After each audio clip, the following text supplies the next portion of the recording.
Namo tassa bhagavato harahato samma sambuddhassa. Homage to the Buddha, the blessed, noble, and fully self-awakened one. So this evening I've chosen this topic of renunciation. Now, it's not a word we particularly love. We don't fall for it, you know. But you won't find a wisdom tradition that doesn't have some level of sensual restraint in its teachings. I mean, consider, Lent for Christians and Ramadan for Muslims, and the Hindu tradition and the Jains, of course, all have some form of fasting as part of their practice. Yeah. So now, in the Buddha Dharma, we always make this distinction between self-mortification and renunciation. So by self-mortification, we understand that the body is to blame. So if we lost our tongues, we wouldn't have any greed. And of course, the Buddha himself went under such practices, nearly starving himself to death. And he ended up by saying that that sort of practice was just adding more suffering to the already discontent of life. But renunciation is the restraint of the senses, right? Understanding that it's nothing to do with the body, but our relationship to it. So the path of renunciation, there is a direct path through renunciation. And of course, you'll get monks and nuns who live way out in the jungle there, completely renouncing any contact with the sensual life, and only going into the village to get some alms. But to understand this, to understand the importance of renunciation, we have to really go back to the roots of the Buddha's teaching, and that always lies in this delusion of a self. So what do we mean by that? Well, whatever you finish this sentence with, I am, right? Whatever you finish that with, that's what you're not. And that's what we, of course, presume ourselves to be. In fact, the I in the I am is also part of that delusion. So it's the problem of this me always wanting to be happy. Now, that's not so bad. The Buddha actually has a whole chapter in the Dhammapada devoted to being happy, a happy self. But it's just what we are seeking for our happiness, which is going to cause disappointment and eventually a bit of sorrow. So that's easy to overcome when we keep reminding ourselves that everything, absolutely everything, arises and passes away and does not repeat, right? So you can't repeat the party that you had. It just doesn't happen. It's only going to cause suffering trying to do that. And so when we become dependent on something, the mobile, or a person that we become dependent on, then when we lose it, that's where the pain is. Yeah. So what we have to find out is, where does this self manifest? And that's the point of desire. That's the direct psychological indicator that the self is active. But it's a certain type of desire. There's a special word in Pali for it, this tanha. There are other words for desire, but this specific desire is the one that leads to indulgence. It's the one that leads us to attachment. Yeah. So it obviously includes all the physical senses, such as food and sex, but it's the sensual pleasures too, like art, nature, human association. All that all comes under the name of sensual. It's right. Some people only think of sexual, but it's not. It's the total sense organ of the psychophysical organism, right? Which includes the intellect. Yeah. All the stuff we learn, the history, science, etc., all the stuff we talk about, the politics, say no more, and the culture, etc. It's all the imagination, the fantasy, all that's part of the sensual life.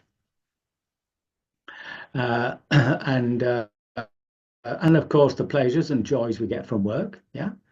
So everything we're doing, everything we experience, we always have to be careful that there is this little bit of tanha when it's making us happy.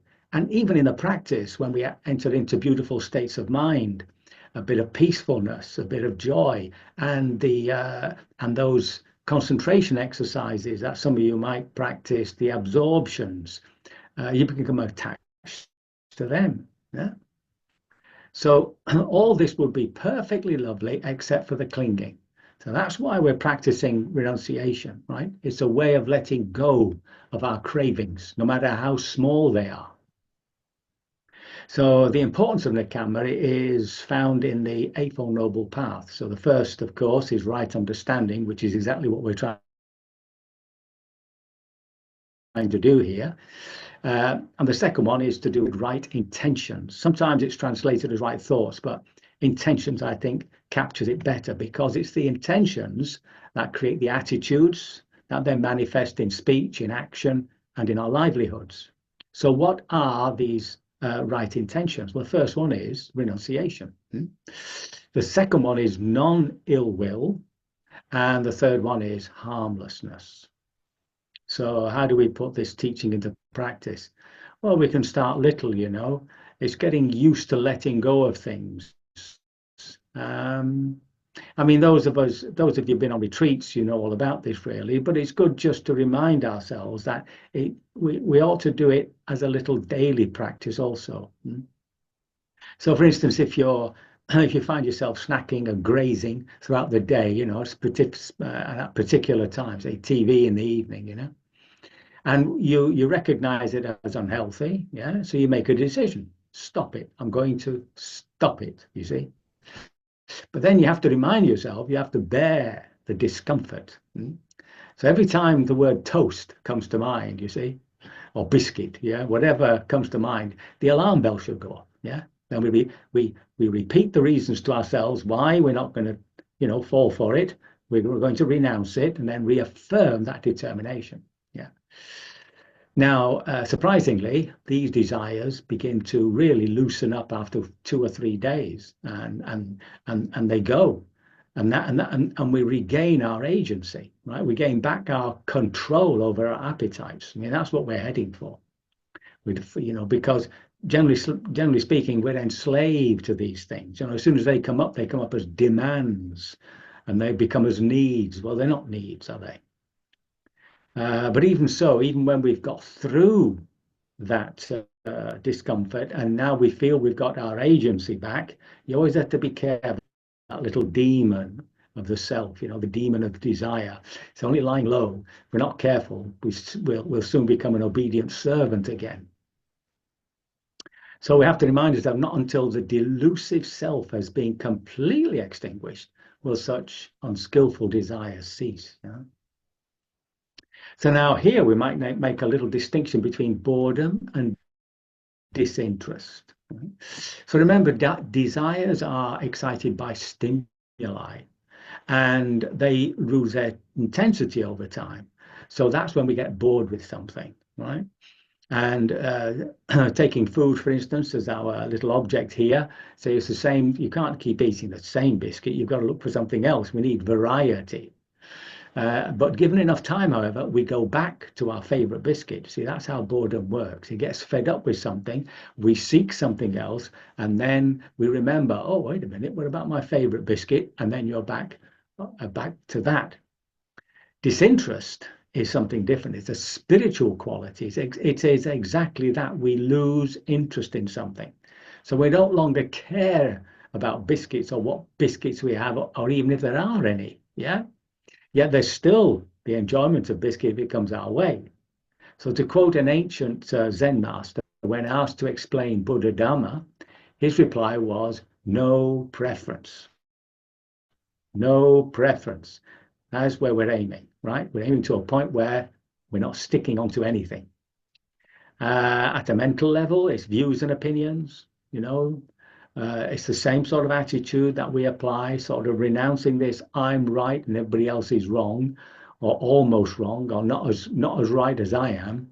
See, so there's always a conceit that underlies these positions. See, doesn't matter what it is, religious, political, cultural, and so on. Now, it doesn't mean to say that we have to change our understanding. It may be fine, but being open to others, allowing us to nuance our understanding, yeah, and occasionally we might even change our opinion, especially today with all this polarization. And then there's the members of the human community aware of climate crisis, of mindless consumption. So we have a duty here to simplify our lifestyle, yeah. So how many pairs of shoes do we actually need? You know, when you're buying some clothing, you know, do you actually need it? And then we have to see that the culture is caught up, you know, we are caught up in this selfishness that's been generated by neoliberalism and consumerism, you know. And then we get in the idea of giving something away. In the very act of generosity, we're actually exercising renunciation. Yeah.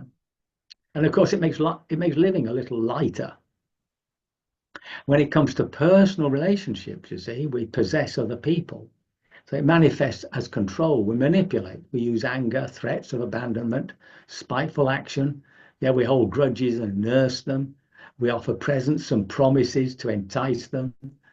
And becoming aware of those little behaviors, you know, developing the skills of forgiveness, training ourselves to see the situation from the other person's point of view. All that is the exercise of renunciation. Then there's the news. Oh my goodness, yeah.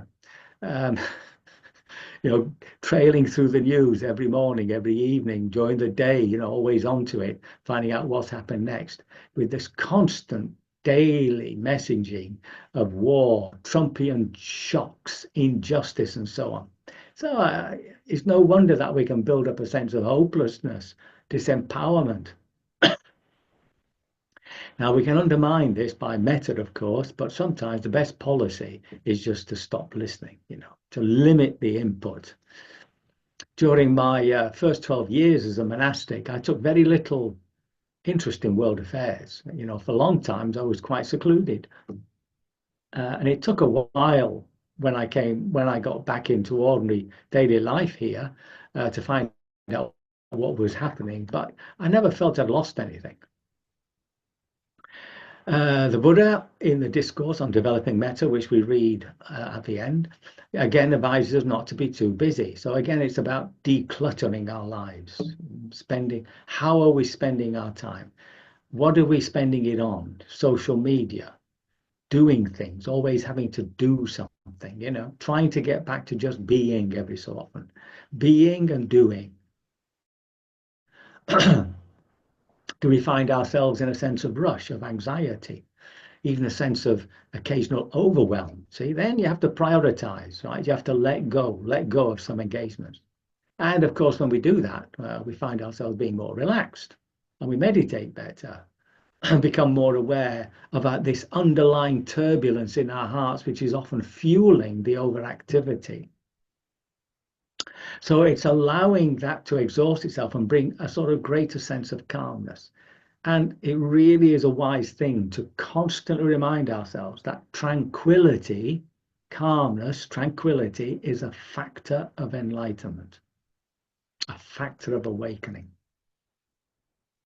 Now, renunciation isn't the fullness of the spiritual life. I mean, such practice, you know, brings a sense of ease into our lives, but it brings with it clean energy. Yeah, letting go of the demands of egoic self is a relief. It's not a deprivation. The energy, the freedom we feel seeks a different focus, and the focus is the other. Yeah, so we're social animals. Everybody knows that. We love people. We love animals. And we love to help others. Some of our greatest joys is supporting others in their griefs, in their joys. But you have to always remember this little devil of self may sneak in and we find ourselves doing good in order to feel happy. Now, that's no good, you see, right? Danger lurks in the most heartfelt generosity. Luckily, it's enough just to acknowledge the skillful motivations and then to reaffirm the good intentions. Yeah. So we don't have to be hard on ourselves. You know, a dash of humility is needed here. Just acknowledge that the work on ourselves is yet to be done. That's a comfort. Yeah. The Buddha warns us, the path is gradual, very gradual in my experience anyway. So, renunciation. Well, it's important. We need to reflect on our lives, see where we're sticking onto something, someone, some behavior, and just allow ourselves to let go for a while. See, suffering gladly the pain of releasing the numbed cramp and enjoy a bit of peace. I can only hope my words have been of some assistance, that I have not caused confusion, and that by your practice of renunciation you will be liberated from all suffering sooner rather than later.